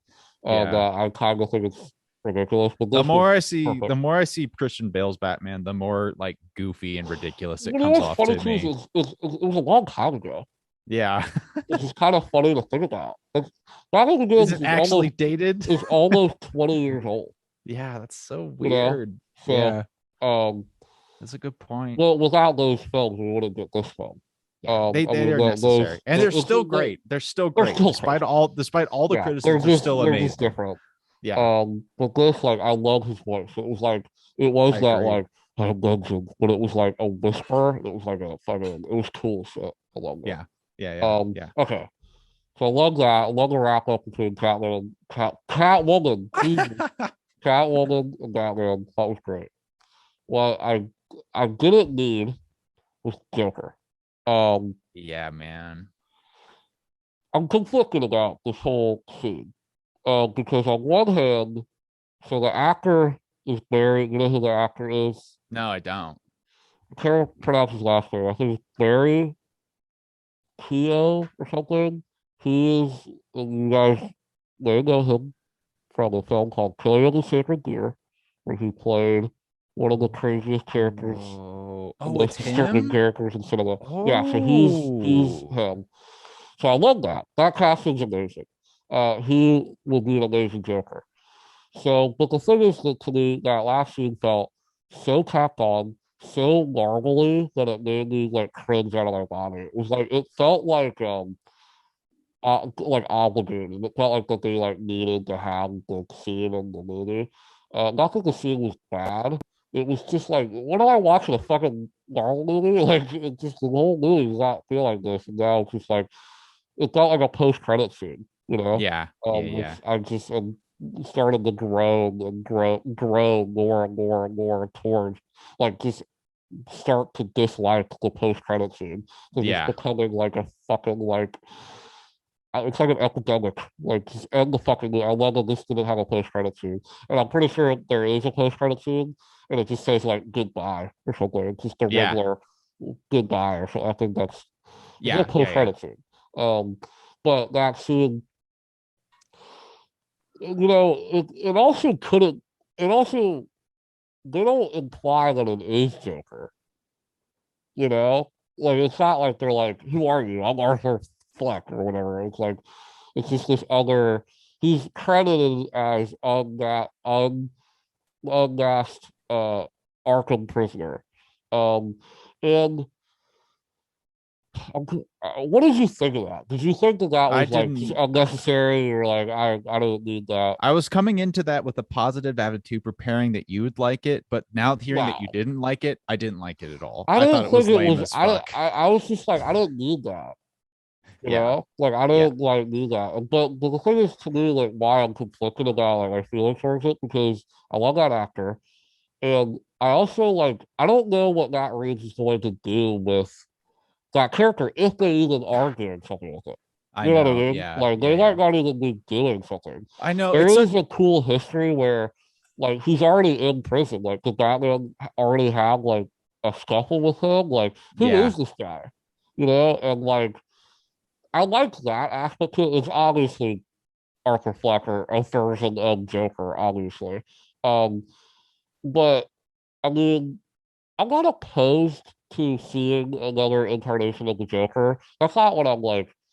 And I love that actor. And then if that Reeves to like do something different with Joker, like he did with Riddler, you know, like I'm in. That actor's great. And I think I'm just jokered out. I think I'm just seeing too much Joker. I think Batman has a gallery of incredible villains. Like, why does it like let's leave Joker and th- that might be what this is. This might just be like, hey, you know, he exists in the world. That might not be like that's gonna be the second movie. You know, like yeah, yeah, um, yeah. it might just be like. Hey, he's in the world because he's in Arkham. Like, what are we gonna have him like escape? Like, you know, Yeah. uh, that would be kind of lame.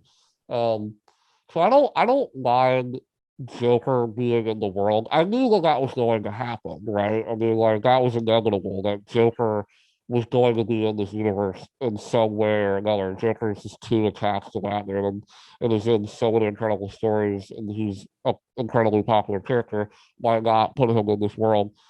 I would love, honestly, I would love Joaquin Phoenix, and I would love to see him as the Joker in a Batman context. I think that would just be cool, but doesn't look like that's going to happen. Um, so yeah, it did. It just felt tacked on and just like kind Yeah, of just unnecessary. But it's weird because I don't know what they're doing. I don't really know what that means. You know? Um, yeah. I agree. I'm very conflicted because on one hand, we had I don't know, I guess we both had this misconception of maybe this movie just being a one and done film, which was an I mean, exciting idea. it initially was. Yeah. It initially was, and I actually love that they are making another one because my buddy did make a good point where if this was just a standalone movie, I wouldn't be as satisfied with the ending of this movie because the ending is like I gotta be the hope for that Gotham. There's so much more to develop with Bruce. That was one of the genius things about this film to me. It was an introduction to this version of Batman, and there's so much more we could do with him. Yeah. So Yeah. I'm super happy that they're making a trilogy. Yeah, I am after thinking about it with some time, I am excited that it's a trilogy now because this film was really, really good. And I think they clearly have like an idea. Because I mean, Robert Pattinson talked about like he's excited to do it, and he's excited about like where they're gonna take the character and stuff. So that's exciting. Yeah, I think it's if they can keep it in this tone. I hope it just doesn't get like I'm worried that it's gonna be like the next two films are gonna be like the ending of this film, like that ending, like superhero save the city type of thing. And I want it to be more of the gritty Batman. I don't know why Matt Reeves would be like, all right, we did that already. Let's do what everyone else is doing. I don't know why he would do that. My opinion is made two like the best sequels I've ever seen. God of the Planet of the Apes and War for the Planet of the Apes. And so I think I'm not really worried about that. Cool. I don't. Yeah. So I think for the most part, I'm really excited with this Joker scene specifically. I really agree with everything you said. Yeah. And the other thing too, I am so relieved to hear who that actor is though, because he's one of my favorite actor ever. He's incredible. Yeah. I think that this scene just wasn't very good in my opinion in a lot of ways. But I know if they can just work with him and give him like a lot to work with, I think he'll be great. I think he's a good cast for Joker. Fantastic Joker. I'm just like, yeah, I think I'm just more conflicted about like I don't even know if I like really want to see another version of Joker. Like this would be the fifth Joker or like the sixth. What if do a Mr. Freeze? What if we tried to do a realistic Mr. Freeze? That'd be kind of cool. Or like just do something else. Yeah. Joker. We've seen the Batman Joker story so many fucking times. Yeah. We've seen it at least tons of times in animation, but like Batman 1989, fucking The Dark Knight, and then the Zack Snyder, whatever the fuck that was.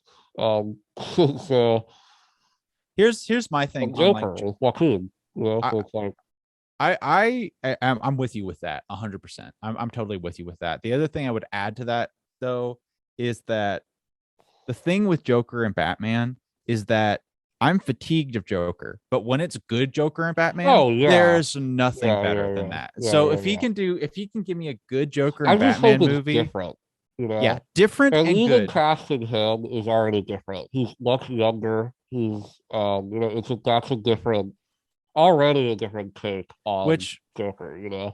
Which it's you're just right though, because there is a tremendous amount of Joker fatigue. There's he's people have such a hard on for Joker. Really unlikable people have such a hard on for it. And there's been so much bad service to it. And this end credit scene really doesn't, it did a bad job of getting your hopes up for it because it really seemed a lot like just the same fucking shit to me. That's why I didn't like that scene. Is because it's just like, I've seen this before. It sucked then and it sucks here. I hope it doesn't suck when I see it in the big movie. So it'd be a real bummer. But also, like, we don't know the script. We don't know what they're gonna do. I mean, Joker could be. They could do what they did with the Penguin in this, like have him kind of interwoven in the story rather than like being the main antagonist. Like I don't know. What would be sweet is if the next one is like Penguin. I want the next movie to be about Penguin. They're gonna do that. I think aren't they making like a show? I think I read something. Yeah, they're making a spin-off show. Blew my mind. I don't know if that's gonna have Batman in it or what the fuck that's gonna be. Penguin, right? Penguin and like the really that underworld. Penguin? I think. Yeah, I think it's like the Penguin and that underworld. So it's just gonna be a mob show with Penguin. That's kind of interesting. That's interesting. Wow, I wouldn't have expected that. It would be cool. I mean, that would like expand the world even more. That would just be cool. So like when the second movie comes out, like we know more about the underworld. And, yeah, it's kind of funny because like, very normally. when I was reading into the production of this, and Matt Reeves, like I didn't realize how hard of a time Ben Affleck had during the production of Justice League, and his Yeah. alcohol abuse and going to Uh-huh. rehab and shit. Yeah. Yeah. Um and so reading about that, I was actually very grateful that he was willing to give that off to someone else when he was like, Yeah. I'm not in the headspace to do this, Right. and he passed that on. But that's It not the goes a point. little. It does break my heart a little bit. I would have loved to see His because take. I thought Ben Affleck was really great, and I would have Yeah, loved to see. He never got to do it like a standalone Batman movie, which is kind of yeah. disappointing. I think he would have been pretty damn good, I but think he I would have think been really good. the timing was just so bad, and it was Yeah, such a right. shit fest. And it was kind of And funny also, like, because just the whole Zack Snyder thing is such a fucking piece of dog shit. Just the way such that a they handled mess, that was such such a a mess. mess. Obviously, they're out it's completely done now. Yeah.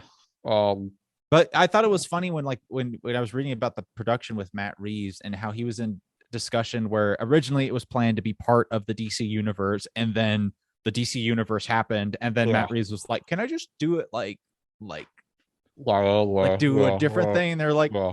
"Yes, you And then can." Jennifer made $1 billion, and they go, yeah, you can do that. Yeah, go ahead. Yeah, you do you. Yeah, we'll give you a Yeah, lot of room too. right. You do whatever you need. And that's cool. I mean, I'm into that. I mean, I'm Yeah, into like it's kind of. I love this. I love what Warner Bros. Is doing. They're reverting back to like listen, Marvel's cool, the expanded universe is cool, but we don't need that for every another London franchise ever, you know? yeah, Just make Batman fucking movies, you know? Just make Batman movies. yeah, I don't care if Superman shows up, I'm actually getting up and walking out of the theater. I yeah, don't fucking care. I'm here to see Batman. I don't care if yeah, fucking Aquaman shows up. yeah, I don't care fucking less. I mean, I'm completely serious. yeah. Um, so, like, Yeah, I just see Batman movies. Like, yeah, I have mad multiverse fatigue, it's just like, mad crazy fatigue. it's just like, if that's all that this is here for, so like, it's stupid, you know? Like, also, Batman has a whole universe of characters. Bring in Nightwing, bring in Robin, you know, because somehow Robin would be cool as shit. I love that they never done Robin never good, never ever. Like Robin Yeah. is except Batman and always Robin, best movie ever. except for obviously the animated, I mean not the animated, the original '60s show, which is fucking Yeah. awesome. But um, Yeah, you're right. Yeah. like yeah, dude, like I would love Oh, that. actually, I Oh, think that that kid in kid, this yeah, movie, I think yeah, he's gonna be yeah. Robin. I I was think they're thinking that. gonna do I was that. like, oh, that's if they make him Robin, that'll be a cool shit. I think they're gonna do a time jump, and he's gonna become Robin. Yeah, I would love that. I think that would be really great. Yeah, they were super cool because they have such. That's another thing we didn't talk about that, Yeah, but the foil, well, not the foil, but the parallel between opening with a death very similar to Batman's parents' yes, death, yeah, which yeah, reminds us of the backstory, but right, it wasn't his right. backstory. And then Batman has this emotional connection Yeah, I to this love kid, that. which I love that it didn't really become a big thing in the movie, No, but it it was was still just there and he just added kind of so gave him much. like comfort almost, like looking at him and understanding his pain, you know, which Yeah, I thought was incredible. Yeah, yeah. That was a really good moment. So all that hopefully he shit. becomes Robin. That'd be really cool. Yeah, that would be cool. That would be super cool. Man, I think I vented all the things that I didn't sort of like and all the things I loved. Yeah, I mean, I think we're pretty much on the same page Yeah, of this was everything, dope. what we liked and what we didn't like. Bring them on, Matt Reeves. You got Bring it I'm on. hooked. I'm I hooked. love this film. I can't wait to watch it again. I can't wait to Yeah, I I want to see it just again too. I think this film is just it's everything that I wanted out of a Batman movie. And yeah, I think there are problems, I guess, with the third act and the pacing of it, and I think it kind of loses its footing a little bit. Um, but ultimately, it's still a extremely riveting film from start to finish, and you know cements Robert Pattinson as Batman.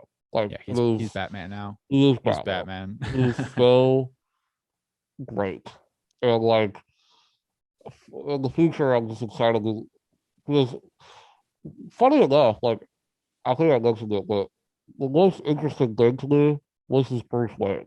I loved how he portrayed Bruce Wayne. Like he wasn't a playboy, he wasn't like a, which I, was, part of the Nolan trilogy was that Nolan was like a playboy type figure. I loved his portrayal of Bruce. It was like this damaged, emo, depressed man, which Yeah. I Yeah. loved. That was a fan of Nirvana, apparently. Um, Yeah. so I can't wait until I want them to explore that. Like I never thought like I want to see more Bruce Wayne because I just Yeah. loved all the Bruce Wayne sequences in this movie. Um, and how he was like a recluse and everybody was like, oh my god, he's outside, Yeah. like Yeah. I love that. So I'm just so excited for them to explore this character more. Give me Me more villains. too. Me If they could too. somehow bring Poison Ivy into this world and make her cool and and this somehow work, that'd be amazing. Yeah. Yeah. Um, and so what? That's a cool. What villain do you want to see? What's like a villain that you like really want to see? You know, That's a good question. There's so many so cool many of them. ones. I hadn't thought about Mr. Freeze in a That while. would be cool to see. Like if they did like a grounded, try to do Try that. to That would do be that. cool. Yeah, It would be cool just to see them do like I just really Riddler was not like the most interesting character to me in the comics. He just didn't hmm really grab me as much as a lot of them, and I was just so impressed by how they just made it still be very Riddler and yeah, but still totally transform it into yeah. something I new. agree. So like Yeah, I just want to see his take on villains. Like yeah, honestly, just like pick one and just do what you want, man. Because yeah. like that was cool. I'll see you do that Because again. Penguin was great, and Penguin so too, yeah. there's so many things. I think Two Face. I mean, I'd Oh, Two Face would love be to see Two cool. Face in this world. I think Two Face would be incredible, and that would be like maybe the easiest transition. Because if they go with the Harvey Dent situation that he's maybe running for mayor. Or, Yeah. or something like that, they can totally lean into that easily.